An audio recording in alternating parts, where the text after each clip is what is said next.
po si Ali Saplala. Yay! Dali! Yay! Nagkapunta.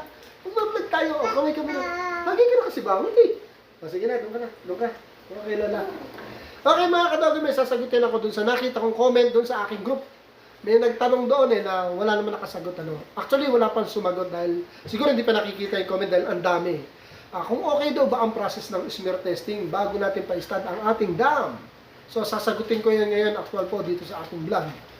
Ang sagot ko po doon, sa nagtanong po doon sa group ko, nakalimutan ko na, pangalan niya, no? Nabasa ko lang kasi, tas nag-interest ako ipaliwanag.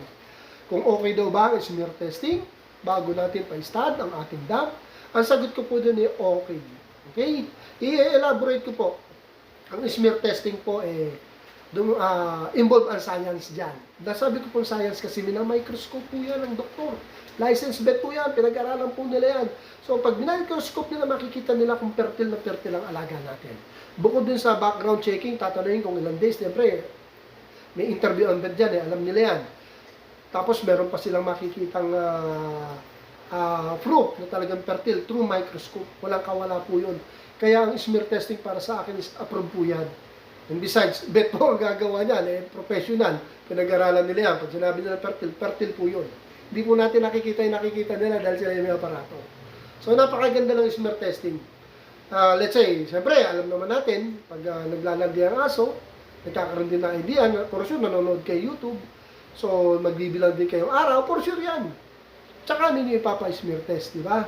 Hindi naman pa basta-basta, porket alam natin smear testing. Alam ko, magbabrowse muna kayo. Tsaka papa-smear test. Tapos sasabihin ng doc, kung fertile, kung lipas na, or kung mga ilang araw pa bago ma-fertile. Yun ang ganda sa smear testing. Sinasabi yung assurance no exact date na pwede natin siyang pa-stud. Kaya napakaganda ang smear testing. So, negative side naman po, no? Hindi po porket na smear test is mabubuntis. Inuulit ko po, hindi po porket smear test is mabubuntis. Okay? Hindi porket sinabing fertile na fertile, sige, mabubuntis. Bakit ko po nasabi yun? Ang dami pong faktor para hindi mabuntis ang ating alagang dam. Unang-una, kailangan healthy po ang dam, at hindi lang dam, pati yung sire. Kung either sa tuna yan, merong may sakit at i-stud mo, ang laki ng chance hindi magkakabuntis. Kahit isa lang sa kanila ang hindi healthy, kahit isa lang sa kanila ang may issue sa health, hindi makakabuntis mga logo. Trust me, tagal ko na pong breeder, okay?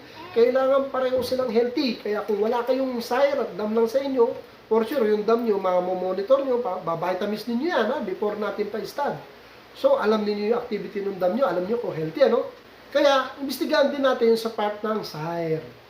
Karapatan po natin yun. Siyempre, aarkilahin natin, babayaran natin ng sire para mag-stud sa atin. Tanungin natin yung history. And sabihin natin, sumagot naman ng tama. Okay?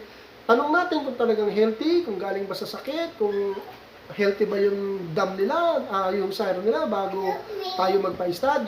Pag sinabi nilang oo, syempre nasa tiwala na po natin yun sa may-ari ng sire. So pag sinabi healthy, at yung sa inyo, alam yung healthy at nag-vitamins, ay maganda yun. Again po, hindi po lahat ng smear test is mabubuntis. Na-experience ko na ho yan for how many times. Dahil napa-stud ko yung aso ko, na may sakit, or kagagaling sa sakit, for recovery pala, pina-stud ko, hindi na buntis. Yan yung sinasabi ko. Kailangan talagang healthy po. If possible, both silang healthy. Maganda kung sa atin din ang sire. Para dam and sire, monitor natin kung healthy, di ba? Kung hindi nga, yun nga, magtanong tayo din sa may-ari ng sire. Ayok naman, sasagot naman na maayos na talagang healthy, hindi ba galing sa sakit. Kung ganun ang sitwasyon, ang laki ng chance na mabuntis po. It means, both sila na healthy, dam or sire, either of the two, at healthy both yan, makakabuntis po. 100% po yun. Tandaan po natin yan. Mahirap kasi sa pilitan. Nagpa-smear test na, tapos nagugulat tayo, hindi nabuntis. Mag-iisip pa tayo ng negative, no? So, tanongin din natin sarili natin, healthy ba yung dam ko? Healthy ba yung sire ko? Yun po, kailangan talaga healthy sila. Okay? No health issue bago tayo mag-stand. So, ayun mga katogo, sinagot ko na maayos at malinaw ang aking gustong i-explain sa inyo about sa smear testing. Nasagot ko kung effective ang smear testing, effective na effective po. Kaya nasa sa atin yan, paano prepare yung dam and sire. Okay? Smear testing is okay po yan. So mga katogo, dito na lang Salamat sa inyong panonood at sana lagi kayo nanonood. At magpa-subscribe po tayo, like, share para dumami po ang viewer natin. At ang channel po ito ay para sa inyo, sa ating po mga dog lover. Kaya sa inyo po mga subscriber ko, sobrang maraming salamat po sa suporta ninyo. Dito na lang po muna.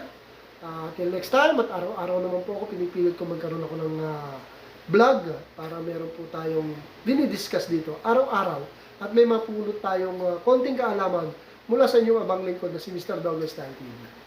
Again, salamat po sa mga subscriber ko, mga nanonood. Have a nice day po and God bless po sa atin lahat. Solid po tayong dog lover. Thank you for watching.